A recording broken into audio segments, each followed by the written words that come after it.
long does it take to buy a house from start to finish? Never mind the shopping part, but from the time you write an offer till you have a key, how long does it take? That's what I'm going to talk about today. Stick with me.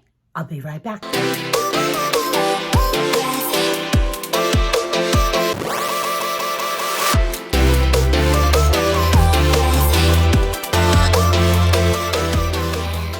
Hi, my name is Karen O'Brien. This is my channel, Boston in the Burbs, and I am a real estate agent and broker associate with Stewart St. James in the Boston area. And I go anywhere in the Boston area, Eastern Massachusetts.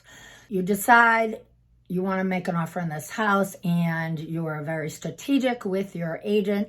And guess what? You got your offer accepted. So what happens next?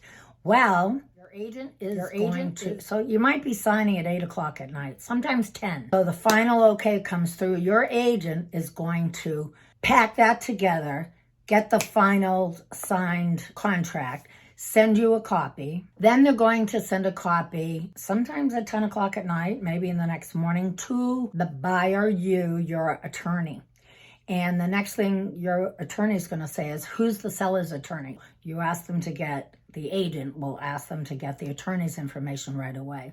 If it's in this market, which is crazy, May 2020, 2022, I don't even know where I am. Then that next morning, you are going to talk to the attorney. The seller's attorney will produce a template right away to your attorney, and they'll start working on the purchase and sale. In the meantime, you're going to initiate a transfer of earnest money deposit. Say it's $5,000. Your agent will instruct you how to do that, and they will confirm, and that's when it's really a contract. You need to produce the earnest money deposit, and the signature makes it a contract. Next thing, your agent will book you an inspection. Whether it's contingent or not, doesn't matter. You really need to have an inspection, especially if it's a single-family house or multi-unit house. They'll book that for whenever you worked out on your offer, and be prepared to spend anywhere from 2 or 3 hours going over inch by inch the house so you know what you're getting into. The other thing your agent might do, I produce a calendar for my clients. I put all the important dates, the inspection date, so when everything has been decided, I fill out the calendar. So in the first 3-4 days, you'll get a calendar where you can visually see what's due next. In that purchase and sale, you want to pay attention when your attorney sends it to you. There'll be an addendum, which might be like 20 pages.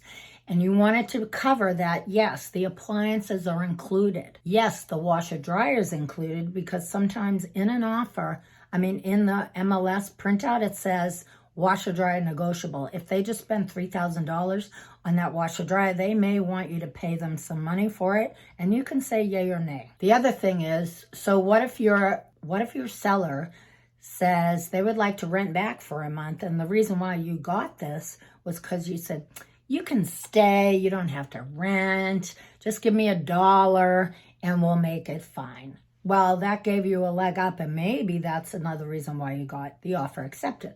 Your attorney will protect you by putting a nice clause in that purchase and sale that says if they stay even one day more, what will happen, and you get to do your walkthrough again.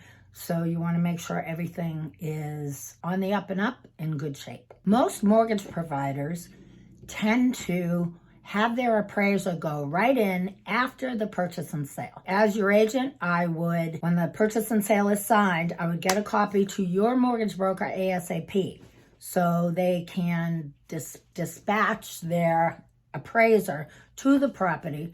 The appraiser calls the seller's agent and they facilitate that.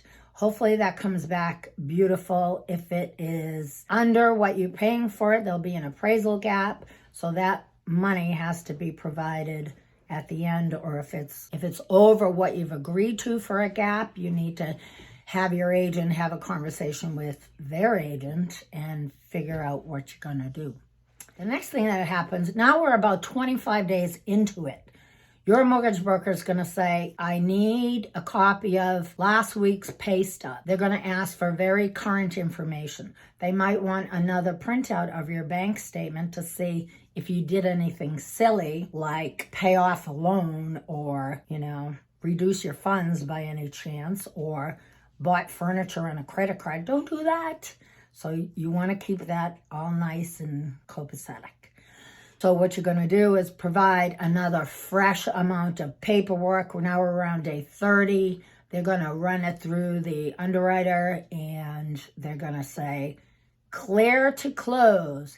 Woohoo! They're going to provide you right before closing, within 3 days minimum, a HUD statement.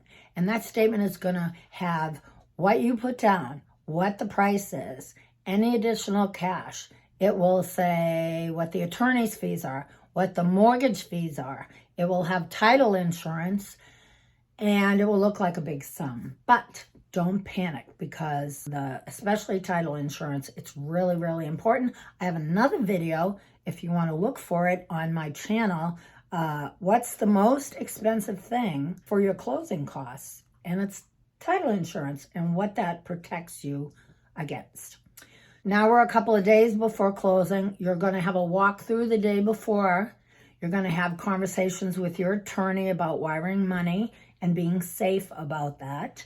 And then you show up to sign usually early in the morning on the day of closing. Right after that, you're going to be all happy, but you don't own the house yet. It has to be recorded by the county that the house is located in.